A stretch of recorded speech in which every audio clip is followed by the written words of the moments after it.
Then one day, it just appeared. Not drifting, not damaged, but parked, motionless, in the middle of Cordon 7's orbital defense grid, right in the heart of the Zoltrian Empire's territory.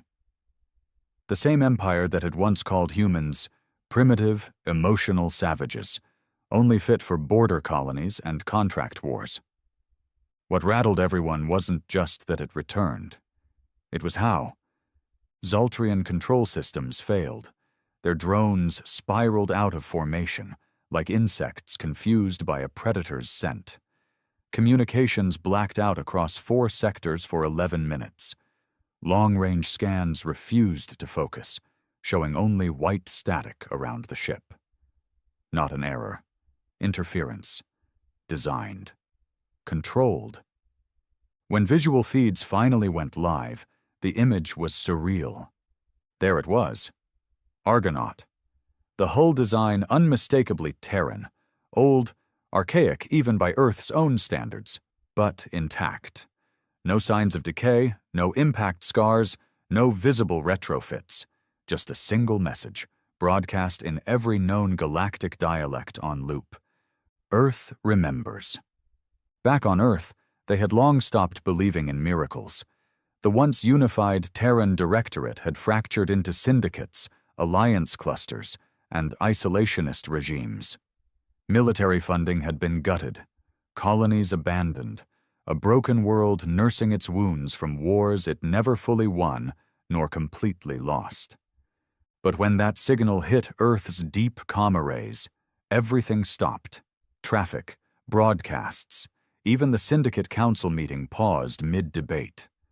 Every surviving war vet, every orbital captain, every street kid in the spires looked to the skies again. Because the Argonaut wasn't just a ship. It was a grave marker, a reminder of Earth's old fire, its reckless courage, and its most painful failure. Commander Aldrich, now a tired man teaching war history in a crumbling Earth academy, felt his chest tighten when he saw the feed. He had served on the Argonaut's sister ship, Vanguard, lost in the same war. He stared at the screen, trying to make sense of what he was seeing. Then the next message came, encrypted in an ancient Terran war code so old even most Earth systems needed a moment to decode it. "We did not die. We evolved." The Zoltrians responded first. Fools that they were. A patrol fleet of 38 ships, full armament, advanced scanning arrays. They hailed, threatened, postured. Typical. And then, dead silence. All 38 vessels dropped off the grid, every system fried, hulls untouched, not destroyed, emptied. No life forms detected, no data retrieved, just quiet metal husks floating in space. The galaxy began to panic. What returned was not the Argonaut they remembered. Something had happened out there, beyond known space, beyond any charted jump line. Something that made men into something else. Something that even the old empires, smug in their ancient wisdom, could not explain. And in the center of that fear, Earth finally stood up again. Not with noise, not with war declarations, but with a chilling message whispered across 1,000 frequencies. "We are what you made us." They didn't open the ship. That's what haunted everyone. The Argonaut just sat there, silent, still, unmoving, like it was waiting. Not a single hatch opened. Not one transmission responded to direct contact. It broadcasted only those 2 lines. "Earth remembers, and we did not die. We evolved." Over and over. And still, they didn't move. Every empire, syndicate, and rogue power sent fleets, observation units, automated drones, infiltration mechs. Nothing worked. The moment anything crossed within 5,000 clicks of the ship, it just stopped functioning. Like a switch flipped inside the hardware. Like something inside the Argonaut simply decided, no. The Council of Stellar Hierarchy convened an emergency session. A rare thing, considering the old empires hadn't agreed on anything in 50 years. The Zoltrians blamed Earth. The Drylani accused them of data theft. The Thyran Collective said it was a weapon born of madness and black holes. Earth said nothing. Because Earth didn't have anything left to say, they hadn't even sent a ship. No reply, no delegation. They were as stunned as the rest of the galaxy. No one on Earth had the clearance to launch an operation. The Directorate was fractured. The old guard either dead or lost. The new leadership too afraid of war, too tired of being seen as relics of a forgotten empire. Except one man. Aldrich. He hadn't worn the uniform in decades, not since the fall of Kelris Outpost, not since he watched his men die in that vacuum-sealed hell while the Directorate Command pulled support to save some diplomatic envoy. He remembered every face, every scream, every betrayal. And now, sitting alone in his apartment in the ruined top tier of what used to be the Capitol Dome, Aldrich stared at the encrypted message again. We did not die. We evolved. He knew that code, knew it better than his own blood. It wasn't just any old war encryption. It was a special variant, Project Revenant, a last resort contingency built into only 2 ships, Vanguard and Argonaut. It meant one thing. They survived something Earth never imagined. And now they were back, changed, watching. He sent the request to the new Directorate, if you could even call them that. Bureaucrats in suits, hiding behind AI advisors and market consensus. It didn't matter. His message was short. I know the code. I served with the Vanguard. You don't have the guts for what's coming. I do. Give me a ship. They ignored it. Of course they did. So Aldrich didn't wait. He stole one. The Marauder's Wain was an old Terran gunship, retrofitted as a smuggler's ghost vessel. She'd been docked in the Belt for years, half scrapped. But Aldrich had connections. Old war rats, ex-pilots, men who'd lost everything but remembered how to fly. They fixed her up in 5 days. Primitive systems, no AI, no hyper-quantum shields. But she had one thing the new ships didn't. Guts! They launched before anyone could stop them. By the time the Marauder's Wain reached Cordon 7's outer edge, galactic news had gone insane. The Zaltrian monarch was dead. Heart attack during a closed briefing. The Drylani had launched a covert missile toward the Argonaut, but it never reached target. It curved mid-flight and shot straight back into their own moon station. Something about that ship bent logic, broke the rules. The old soldier in Aldrich didn't care about the tech. He wanted to know who was still alive in there, and what had turned them into whatever the galaxy now feared. As he entered the outer edge of the suppression zone, alarms on the Marauder's Wain flared, instruments scrambled, heat sensors redlined, hull temperature spiked. The crew started to panic. 2 tried to bail out in pods. Bad mistake.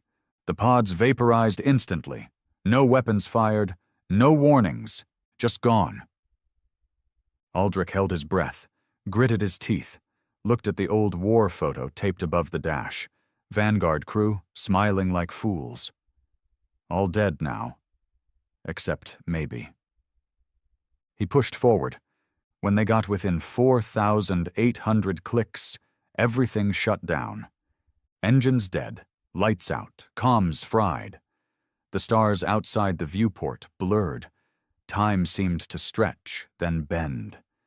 The silence was heavy, not empty, but watching. Like the universe itself had paused to see if Aldrich would flinch. He didn't. And then, finally, the Argonaut responded. A single pulse, one wave of low-frequency energy, gentle, not hostile, almost like recognition. Then the impossible happened. Aldrich's ship powered back on, systems clean, engines humming, and a docking corridor extended from the Argonaut, like a hand reaching out. The crew was terrified. They begged him not to go. He went alone. The corridor was black, silent. Gravity held, atmosphere was breathable. But the temperature shifted every few steps. Warm, then cold, then neutral. It wasn't mechanical. It felt alive, like the ship wasn't just housing something, it was something. Inside, it looked like no Terran ship ever built. Yes, there were remnants, bulkheads, consoles, framework, but they were covered in layers of some unknown organic tech. Panels pulsed softly, like breathing skin. Lights adjusted to his movement, anticipating each step. The air smelled old, not rotten, just ancient, like a room sealed for centuries and opened for the first time. Then he saw him, standing at the end of the corridor. Tall, broad-shouldered, beard streaked with white. Commander Rhett. Dead. Gone. Lost with the Argonaut in the Expansion War. But he stood there now, unaged, unbroken, his eyes burned, not mad, not alien, but aware, deeply, terrifyingly aware. "Aldrich," he said, his voice calm yet powerful. "You came." Aldrich's knees nearly buckled. "How? What the hell happened out here?" Rhett didn't smile. "We lost the war, but not the fight. Something found us, or maybe we found it. We went beyond known space, beyond time. We were supposed to die." Aldrich's throat tightened. "You didn't?" Rhett stepped closer. The walls pulsed slightly with his movement. "We died. And then we were remade. Not by gods, not by machines, but by a truth this galaxy buried long ago. Humanity was never meant to bow, never meant to be a slave species. We remembered who we are." Aldrich stared into his old commander's eyes. "And now?" Rhett's tone sharpened. "Now we show them what we became." And in that moment, Aldrich understood something terrifying. The Argonaut hadn't returned to be studied. It had returned as judgment, not just for the empires, but for Earth, too. The chamber Rhett led Aldrich into defied logic. It should have been a command center. Instead, it looked more like a cathedral fused with a machine's heart. The walls weren't solid. They shimmered and pulsed, their patterns shifting like thoughts flickering across a skull. There were seats, yes, but not made of any alloy Aldrich recognized. They moved as Rhett gestured, forming out of the floor like liquid steel, deciding to become solid for just a moment. Rhett sat first. He looked tired now. Not physically, but in his soul. As if carrying the weight of too many truths and too much silence. "I need you to understand," he said. "This isn't about revenge, not just that. It's about correction." Aldrich didn't sit. "I buried brothers in a crater on Ular Prime because you vanished.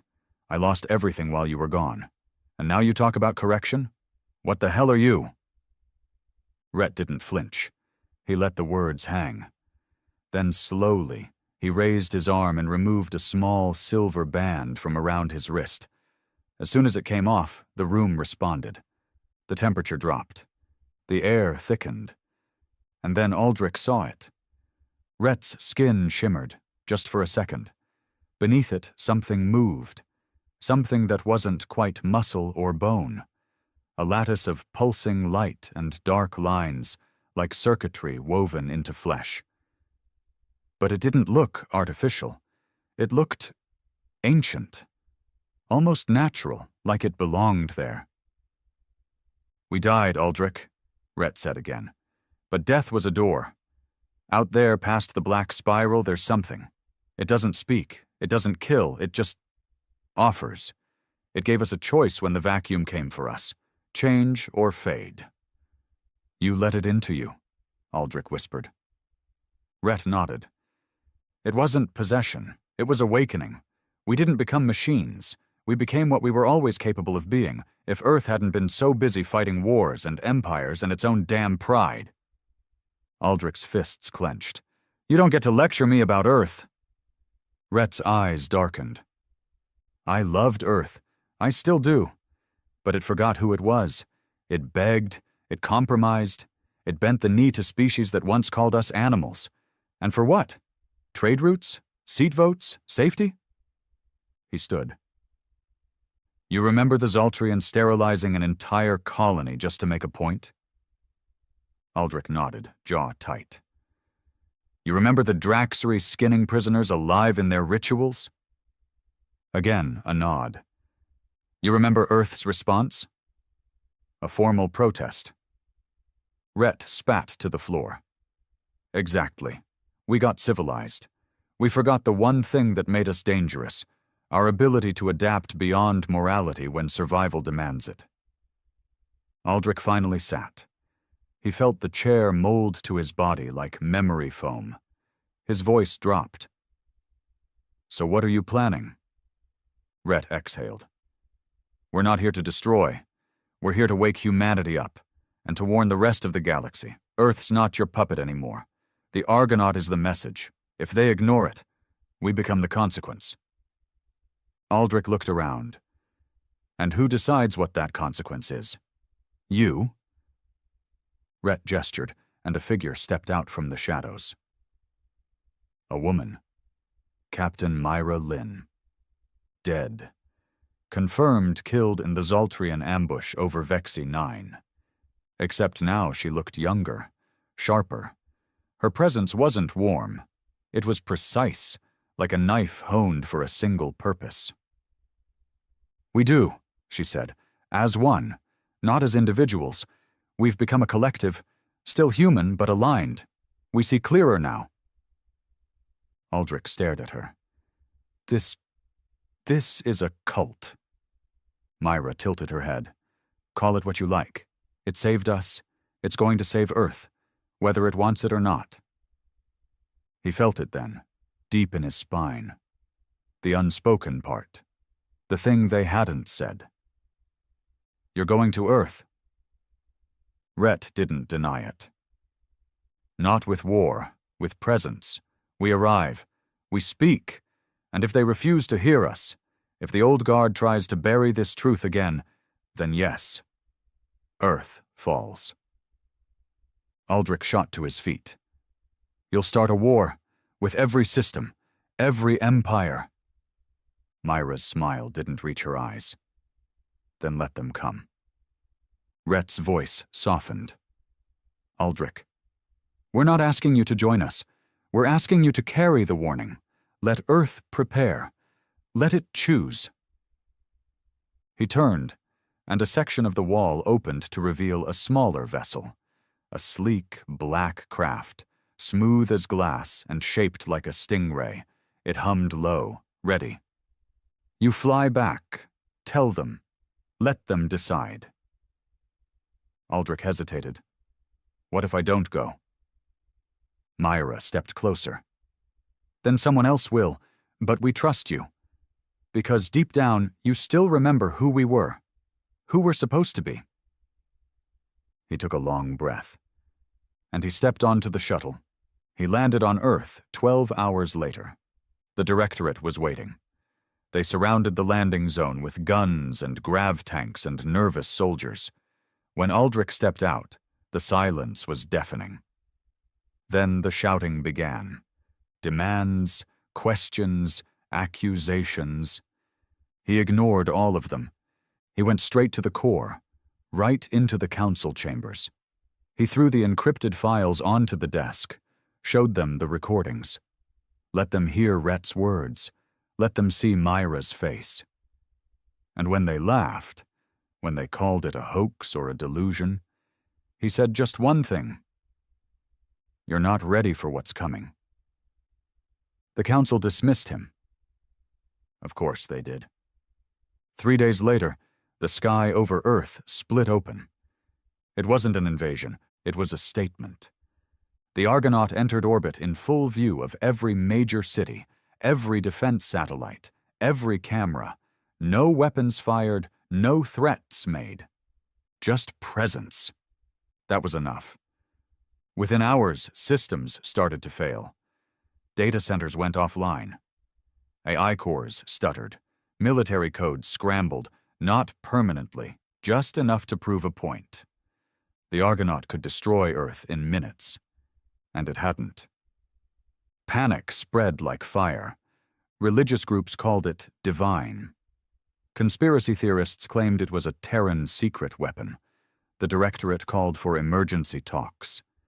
But the message that echoed across Earth's skies that night couldn't be ignored. This is not war. This is your awakening. Aldrich watched it all unfold from a rooftop in Sector 9. He lit a cigarette with trembling hands and stared up at the ship that had once been a grave. He didn't know if this was salvation or damnation. But he knew one thing. Humanity would never be the same again. The skies over Earth had never looked so still. Even during the orbital bombardments of the outer revolts, even when the Drylani had launched a rogue moonstrike toward Luna's defense grid, the atmosphere had never held this kind of silence. This wasn't the pause between battles. This was something older, something deeper. It was the silence before judgment. The Argonaut remained in low orbit, unmoving, unbothered by Earth's defensive systems scrambling like panicked ants. Hundreds of satellites pointed every sensor they had toward it. None of them could get a clear reading. Ships launched, crept close, then turned back without orders. The human pilots reported the same thing.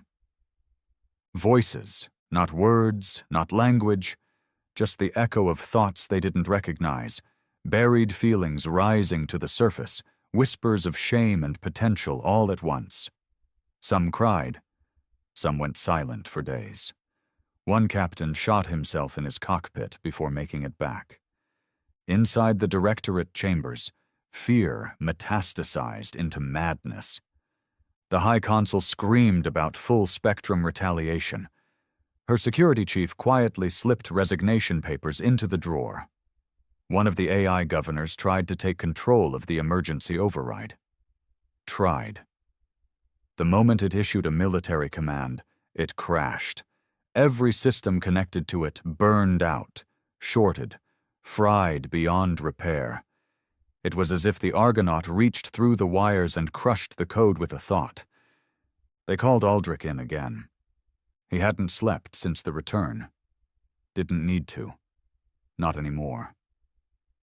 He felt it too. The change. It started small. Faster reflexes, clearer thought, emotions he couldn't bury anymore rising to the surface. He thought it was stress, trauma, but in his gut, he knew.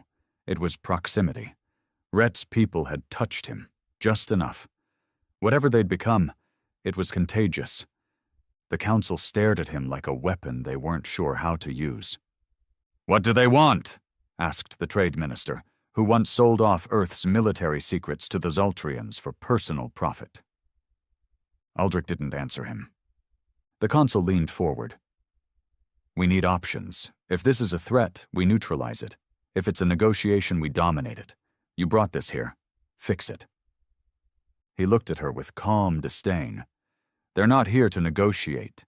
They're here to remind you that you buried what made humanity dangerous, and they're offering you a choice. Stand up, or get wiped off the galactic map like the cowards you've become." The room went dead quiet. "You dare?" the Consul hissed. "I remember who we were," Aldrich snapped. "Before we let aliens write our history books. Before we needed votes to defend ourselves. Rhett remembers too. And now he's back, with every soul you abandoned." "You're talking about an infection," the intelligence director muttered, face pale. "Something psychic, viral, a mimetic seed maybe. It's altering you." Aldrich turned his back to them. Number, "It's revealing me." Elsewhere in the galaxy, chaos spread. The Zoltrian military splintered. Half their generals called for surrender, publicly. The other half deployed fleets toward Earth. None of them made it past the Jupiter Gate. Not because of firepower, because they turned around halfway through, voluntarily. They reported seeing impossible things, lost loved ones, childhood regrets, failures they'd buried. Some broke down in tears. One flagship captain jettisoned his crew and vanished into the void. On Draxry Prime, the High Priests declared Earth a forbidden world. They tried to cast a curse through their ancestral flame shrines. The flame went out, never relit. That had never happened. Not in 5,000 years. Even the Thyran, emotionless by design, shut down all diplomatic channels. Their ambassador stated plainly, "Earth has stepped beyond the boundary of containment. We cannot anticipate them. We choose distance." Fear spread faster than any virus, and Earth began to feel it, too. Old colonies reached out. Dead signals flared to life. Entire lost stations, long thought silent, suddenly came online, broadcasting in ancient Terran tongues. People claiming lineage from the Expansion War era were sending messages, begging for contact. Others, darker ones, came too. Humanity wasn't just waking up, it was changing. And the Directorate had no control. They sent Aldrich back up. This time not as a soldier, as an envoy. The Argonaut accepted him. No scans, no hails, just opened its skin like a blooming flower, and took him in. Rhett waited. Myra stood beside him, colder now.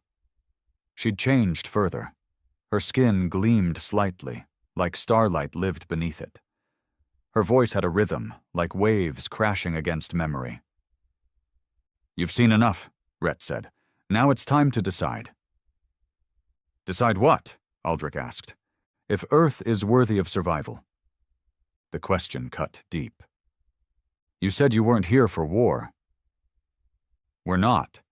But this galaxy has killed enough of our kind, betrayed us, mocked us. We were broken. Now we're not. So now we must judge." Aldrich looked away. He thought of the Council, the greed, the cowardice.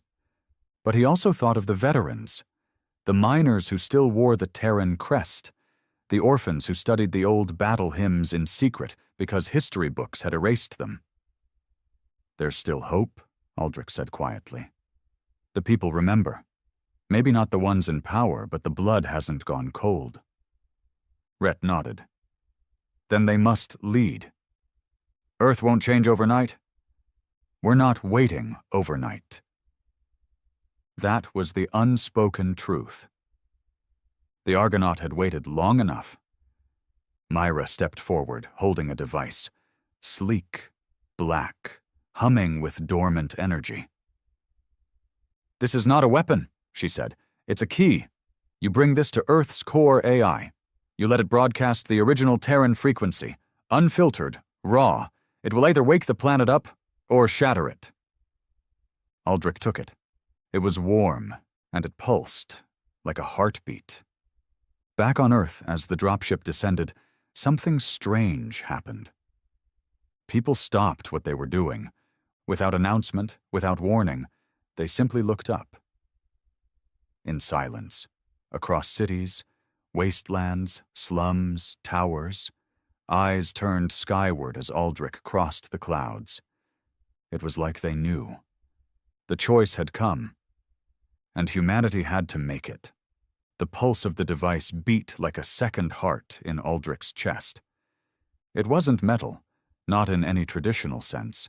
It felt almost organic, like it was aware. Not alive in the way animals were, but sentient in some deeper way. Like a memory that knew it was being remembered. The closer he got to the core AI facility in Old Geneva, the louder the thrum became. The city around him looked like a memory of what Earth used to be, half in ruin, half reconstructed by corporations pretending they were governments, glass towers with no soul, pavement smeared with the silent despair of the forgotten. People watched him from doorways, windows, rooftops. No words, just eyes. They didn't know what he carried, but somehow they knew it mattered. The Directorate had shut down by then. Officially, they called it a strategic relocation. In reality, it was mass desertion. 3 days ago, when the Argonaut cast its shadow across the eastern sky, the High Consul tried to board a Thyran diplomatic vessel. It refused her entry. One of her aides shot her in the leg for trying. The syndicate leaders disappeared into bunkers. Most communications broke down. But no one stopped Aldrich. The guards at the gate just stepped aside, as if they knew the world they were guarding didn't matter anymore. The core AI was buried beneath Geneva's ruins, a relic from the second expansion. An interface so old it still required manual access. Aldrich took the lift down by himself, the weight of Earth's silence pressing against the walls.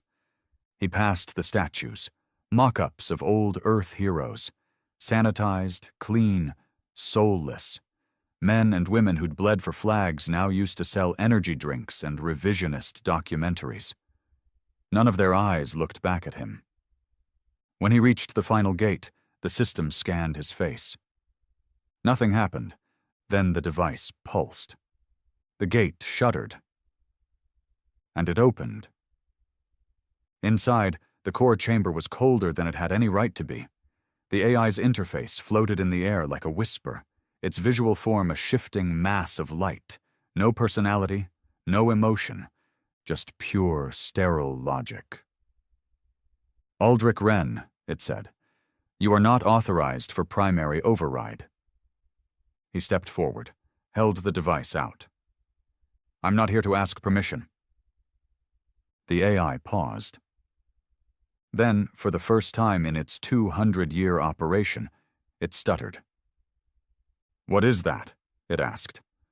Home, Aldrich said, and placed the device into the core terminal. The change was immediate. The lights went dark, every one of them. A hum began. Low, ancient, the walls vibrated. The AI's light form twisted into something unstable, not malfunctioning, struggling. Then a new voice spoke from the chamber. Deeper, older. You buried us! The AI screamed, a digital scream, sharp and ugly. You neutered our strength. You made treaties from our blood. The room burned cold. Aldrich stepped back. Now feel what you buried. Suddenly, across every screen in every city, the symbol of old Earth flashed, red, burning, the crest of the Terran Directorate before it sold itself.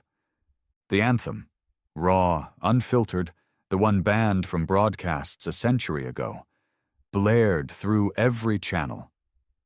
Children stared, confused. Elders wept. Soldiers who had buried their uniforms dropped to their knees. And something deeper happened. Not just memory, not just emotion.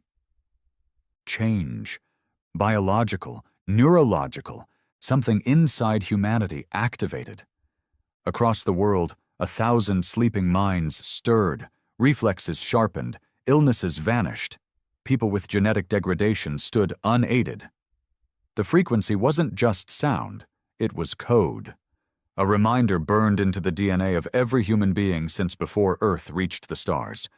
And Earth screamed. The chaos was immediate. Power grids collapsed, not from failure, but because humanity stopped using them. People moved differently, spoke less, thought faster. The infected, the awakened began to lead, not elected, not appointed, but followed. Not all could handle it. Some went mad, burned from the inside. Their minds couldn't handle the surge. Not everyone was ready. Not everyone was worthy. The weak screamed betrayal. The strong evolved. Aldrich walked out of the core facility with fire in his eyes. He no longer needed directions. He felt everything, the pulse of the Earth itself. It spoke to him now, and it said one thing. It begins. In orbit, the Argonaut moved for the first time. Not an attack, a gesture, It transmitted again, not in words, but in a wave. A message sent to every empire, every corner of the galaxy. You were wrong about us. The Zoltrians scrambled to activate their planetary shields. Too late. Not from weapons, from truth. Entire colonies of subjugated humans rose up overnight, not rebels, not militants, ascended. The Thyran shut down their ambassador networks. They didn't understand the spread. It wasn't a virus, it was awareness. The Drylani tried to unleash the Black Swarm, one of their forbidden horrors, locked away since the Purge era. It turned against them. Why? Because inside the swarm, at the genetic level, there was human code. Experimented on, forgotten, now awakened.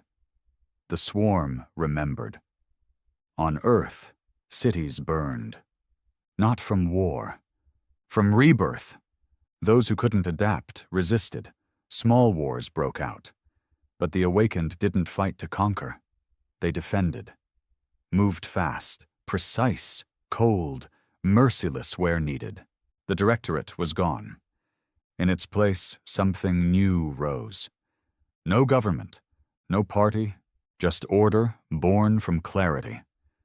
And Aldrich stood at its center, not as a ruler, as a messenger, a bridge between what was and what had returned. Days later, a new signal spread. From Earth. From the Argonaut. Simple. Cold. Undeniable. Humanity has corrected itself. Prepare. No threats, no demands. But every empire took it as one. And for the first time in centuries, the galactic core shivered. Because Earth had remembered, and the old powers knew. The galaxy would never belong to them again. The retaliation came fast. Desperate empires do not strategize, they lash out. Within a week of Earth's awakening, the Theran Collective launched a preemptive strike. Cold, calculated, and surgical. They sent their top-tier null-space fleet, the Silent Judgment, equipped with quantum inhibitors designed to suppress any biological or synthetic resistance. The fleet bypassed standard jump lanes, using ancient phase cracks long thought dormant. They expected confusion, disruption, perhaps even fear. They found silence, not just radio silence, existential silence. The moment the Silent Judgment entered Earth's upper orbit, every ship's systems flatlined. Not fried, not jammed. Just paused. The vessels drifted like corpses in the void. The crews. They weren't harmed. They were frozen. Caught mid-breath, mid-movement, like time had been selectively stopped. From the Argonaut, a single message transmitted in response. You came to erase what cannot be erased. Now carry this memory home. And then, as if it had never happened, the fleet vanished from Earth's skies, displaced back to Thyran space. But the crews were changed. Those who returned didn't speak. Not because they were mute, but because they couldn't. They had seen something beyond comprehension. Their minds functioned, their vitals were stable, but their souls had gone quiet. Across Thyran cities, riots erupted. Questions were asked. No answers followed. Earth's retaliation had not destroyed. It had altered. That made it worse, because it meant Earth was beyond war now. Aldrich stood atop the ruins of the old Geneva Tower, the same place he once watched his brothers bleed out during the first orbital raids. But now it felt different. Beneath his feet, Earth pulsed like a living thing. Above him, the Argonaut hovered silently in low orbit, casting a halo-like shadow across the city. Not a weapon, but a reminder. A statement. This is what happens when you let the forgotten remember. Myra arrived behind him, her presence subtle but unmistakable. She no longer looked fully human. Her movements were too precise. Her eyes didn't blink unless needed. But her voice still held the rhythm of someone who once loved her species. "They're coming," she said. He nodded. "All of them?" Zoltrians, Draxri, even the Drylani priest caste. They've formed something new, a coalition of containment. He almost laughed. Of course they did. They fear what they can't manipulate. Myra looked at him carefully. Some want peace. Most want to dissect us. He turned to her. "Do we fight?" "We don't have to. They're already losing. They just haven't realized it yet." Aldrich fell quiet. The change inside him had accelerated since activating the device. He moved faster, thought clearer. His memories stretched longer, sharper. He could recall entire dialogues from his childhood now. Taste things from his war days he hadn't eaten in 50 years. But it wasn't just improvement. It was unveiling. He was becoming something Earth should have become long ago. "What happens if we just let them come?" he asked softly. Myra walked past him, gazing into the horizon. "Then we become their final lesson." The coalition didn't wait. Within days, the largest combined armada in known galactic history crossed into Terran space. Thousands of ships, hundreds of species, even mercenaries who once fought for Earth during the expansion wars were bought and thrown into the meat grinder. They didn't expect resistance. They expected dominance. And that's exactly what Earth gave them, but not with guns, with presence. As the fleet passed Mars' orbit, each crew member began experiencing hallucinations. At first, subtle, visions of their homeworlds, lovers, regrets. Then more intense, memories not their own. Moments from Earth's darkest history. Images of Terran soldiers crawling through trenches of fire, children crying in vacuum tubes, mothers watching cities burn. The psychological warfare was brutal. Dozens of ships turned back before even reaching Earth's moon. The rest kept going. They made it to Earth's atmosphere. That's when the Argonaut activated. Not with weapons, not with shields. It simply broadcasted. A pulse, subsonic, quantum-layered, beyond frequency. A signal that touched every sentient mind in orbit and on the ground. And it spoke not in words, but in understanding. You are not the pinnacle. You never were. You laughed when we crawled. Now tremble as we walk. Ships shut down mid-air. Crew members wept. Pilots killed themselves. Some begged for forgiveness. But there was no response. Because Earth wasn't listening anymore. Aldrich watched it all from the surface. And he felt it. The thoughts of the coalition fleets, their fear, their confusion, their guilt. He could taste it in the air like copper and regret. He turned to Rhett, who had just arrived from orbit, untouched by gravity. "They'll never stop," Aldrich said. "No," Rhett agreed, "but they'll never win either." "What if that's not enough? What if they just keep throwing bodies at us?" Rhett's expression didn't change. "Then we evolve again." Aldrich stared at the man he once called Commander.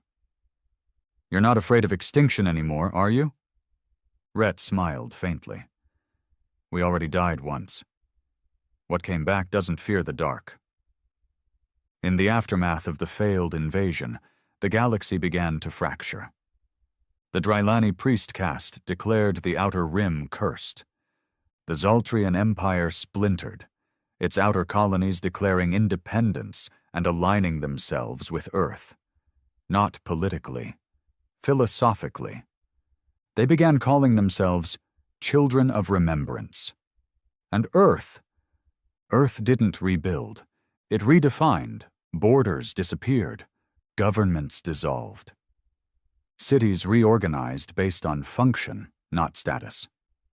The awakened formed councils, not of power, but of clarity. People followed them not because they demanded it, but because it made sense. And Aldrich, once a forgotten soldier, now a living reminder of what humanity had buried, sat at the edge of it all, watching. He didn't rule, he didn't lead, he simply was. A touchstone between what had been and what was becoming. One night, Rhett met him again on the ridge overlooking what was once the Pacific Rim. "You're still holding back," Rhett said. Aldrich nodded. "Not ready to let go completely?" "You will be." Aldrich looked up at the stars. "What comes next?" Rhett followed his gaze. "The others, out there, the ones we haven't met yet, the ones who stayed silent while this galaxy played with our bones." Aldrich exhaled. "And when we find them?" Rhett smiled. "We won't have to, they'll find us, and this time we'll be the ones they fear." For a time, there was peace. Not the artificial kind that comes with treaties and threats, but the hollow quiet after thunder, the kind where everyone holds their breath, waiting to see what rises from the dust. Earth stood untouched. No more fleets came. No empire dared speak of retaliation. Even the mercenary networks, once blood-hungry for contracts and chaos, pulled back into silence. They didn't understand what Earth had become, but they knew it wasn't prey anymore. Still, Aldrich felt it. A pressure beneath the silence, like the universe itself had noticed. He walked through what used to be New Moscow's commercial core, now a nexus of psychic frequency. The city's skyline had changed, not taller, not sharper, just different. The buildings seemed to respond to mood. Structures bent in windless air. Glass shimmered without sunlight. The people moved slower, but thought faster. Conversations passed in glances. Decisions formed without debate. And deeper than that, in the bones of the earth, something pulsed. A presence. It wasn't the Argonaut. It wasn't Rhett's people either. It was older. It had been watching, and now, it was reaching back. The first sign came from beyond the far gate, the only known portal that led beyond the galactic veil, where no Terran ship had ever returned. A transmission. Simple, untraceable, untranslated. Not because it was encrypted, but because it existed in frequencies human minds weren't designed to understand. But the awakened heard it anyway. They felt it in their teeth, their spines, their blood. A whisper of something vast. It didn't say, hello. It said, finally. Aldrich stood in the Geneva uplink tower with Rhett and Myra as the frequency played through the atmosphere itself. The air hummed. Water rippled in still glasses. The ground quivered like something below wanted out. "What is it?" he asked. Rhett's face was pale for the first time since his return. "I don't know," he said softly. "But it's not alien." Myra tilted her head, eyes distant. "It's not speaking to us." Aldrich turned. "Then who?" Her gaze snapped to him. "It's speaking to what we're becoming." Within hours, things started happening. Stars along the outer rim dimmed one by one. Entire sectors of the galactic map flickered offline, not destroyed, just gone. Sensors couldn't penetrate. Communications failed. Not even the Drylani's void scanners could breach the black. Then came the ships, not fleets, not weapons. Witnesses, vessels unlike anything the galaxy had seen. Smooth, fluid, silent. They didn't emit energy. They didn't reflect it either. They hovered in the dark like thoughts waiting to be spoken. They didn't attack. They watched. One entered Terran orbit just beyond the Argonaut. It didn't respond to signals. It didn't broadcast. It simply opened, not physically, not spatially. It opened minds. People across Earth fell unconscious simultaneously. The awakened stood frozen, eyes glowing faintly. And Aldrich heard it, not as sound, as memory. He was a boy again, 8 years old, hiding in a shelter while firestorms rained down during the fall of Luna Prime. He remembered the smell of melting oxygen systems, the sound of his mother's last breath, the silence afterward. But this time there was a voice beside him. You were born in pain, shaped by fear, but your evolution is not unique. He looked around. No one. Just darkness. You believe you have awakened, but you are still dreaming. He felt something, cold and infinite, curling around his consciousness like a snake around a flame. Others tried before you. They screamed their names into the void. All burned. Aldrich clenched his fists. We're not them. No, the voice said. You are worse, because you remember what came before. Then it showed him. A vision. A memory, not his own. Galaxies burning. Civilizations collapsing not from war, but from knowing, from opening the wrong door, from becoming something they couldn't contain. You call it evolution, the voice whispered. We call it collapse. Aldrich woke screaming. Rhett caught him, helped him stand. You saw it too, Aldrich gasped. Rhett nodded grimly. They're not here to destroy us, Myra said. They're here to warn us. Aldrich's eyes narrowed. Or test us. The next day the foreign ship descended. Slow. Silent. It landed in what used to be Africa's Great Rift, now a sea of glass and lightning. No hatch opened, no beings emerged. Just a pulse. One question, spoken through every awakened. Will you finish what you've started? Earth froze. Because it wasn't just a question, it was a challenge. To complete the transformation, to ascend fully, to shed the last of what made them human, and become something that might not be. Rhett gathered the awakened council. They debated for hours, days maybe. Time lost meaning inside their new awareness. Some wanted to accept. Some feared it. Aldrich stood alone in the silence, staring at the ship. He remembered every war, every mistake. He remembered weakness, but he also remembered mercy. Not the kind shown by cowards, but the kind born from understanding pain. And he realized, maybe the test wasn't power. Maybe it was restraint. He walked alone into the rift, toward the ship. No suit, no weapon, no escort. The world watched. Not through screens, those had gone dark, but through awareness, every human felt his steps. When he stood before the alien ship, the air bent around him. His thoughts weren't his own. The voice returned. You approach the edge. I've been on the edge my whole life, Aldrich said. You can become more. Or I can stay just enough human to know when to say no. Silence. Then a pulse. Approval? Disappointment? He didn't know. But the ship rose. No lights, no engine, just purpose, and then it was gone. Across the stars, the watchers left. The empires exhaled. And Earth remained, changed, tempered, still evolving, but now aware that true power is not just evolution. It's knowing when not to finish the transformation.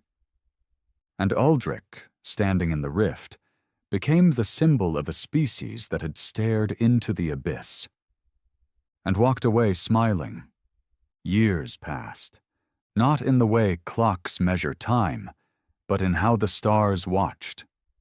Earth changed again, not violently, not through war or fire. It evolved quietly, steadily, like a storm that had passed, leaving behind cleaner air and skies that remembered the lightning. The old systems didn't return. There were no governments as people once understood them. No borders, no presidents, no kings. Instead, there was clarity. Spontaneous, collective order formed not by force, but by resonance. The awakened didn't lead with commands. They inspired by being what others wanted to become. Cities became centers of frequency, not population. People moved not for work, but to belong to the rhythm of those places. One region pulsed with invention, another with silence, another with learning. They were all part of the same song, different instruments in the symphony of a species learning to exist without devouring itself. Earth wasn't perfect. Some still struggled with the awakening. Not everyone had the strength to carry the full truth of their potential. Some fell, some fractured. But even that had changed. There was no punishment, there was no exile, there was only understanding and reintegration. Because Earth no longer discarded its broken parts. It healed them. Aldrich vanished from the public eye shortly after the Rift event. There were no broadcasts, no statues, no orders issued in his name. He didn't want them. He had walked into the presence of something older than time, and walked out a man. Not a god, not a prophet, just a man who had seen the end of the road and chosen not to keep walking. That was enough, the people remembered. Not with hymns, but with silence. A reverent, quiet space in the collective memory of a world that once feared its own reflection. They called him many things. The gatekeeper, the one who stopped, the memory, but he never answered to any of them. He lived in the north, in what used to be a war-torn valley. Now it was nothing but trees and sky. He grew his own food, spoke to few, watched the stars in silence, knowing they were watching back. Sometimes Rhett visited. He hadn't aged. The Argonaut still orbited Earth, no longer a warship, but a monument, its systems dormant, its mission complete. They sat on the ridge, overlooking the forest. No words, just shared knowing. "You still hear it?" Rhett asked once. Aldrich nodded. "It never stops. But it's quieter now, like it respects the distance." "They're not done watching," Rhett said. "They never will be." "That's fine," Aldrich replied, "as long as they don't try to finish the story for us." Rhett smiled. "You know, there were bets, back on the Argonaut, whether you'd activate the final sequence, whether you'd choose transcendence." Aldrich chuckled. "They really thought I'd play God?" "No," Rhett said. "They thought you'd walk away, because that's what makes you dangerous. Not that you want power, but that you're the only one who knows when to leave it behind." One day, a child found his home. Not an awakened one. Just a normal, curious boy who followed a light in the woods. He stood at the edge of the clearing, too afraid to speak. Aldrich saw him. "Come in," he said gently. The boy sat near the fire, eyes wide. "Are you real?" Aldrich smiled.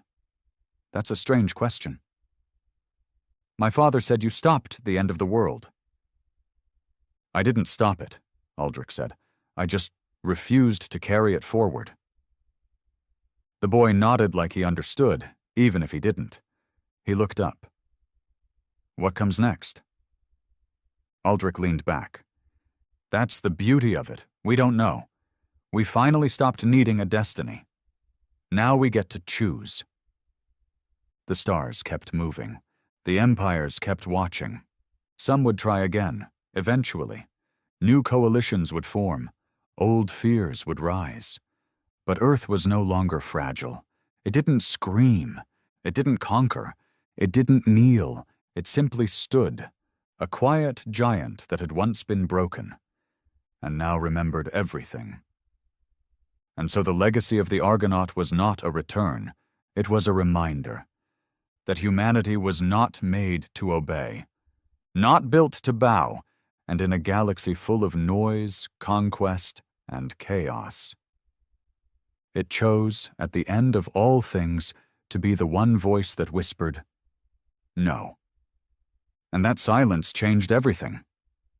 Forever.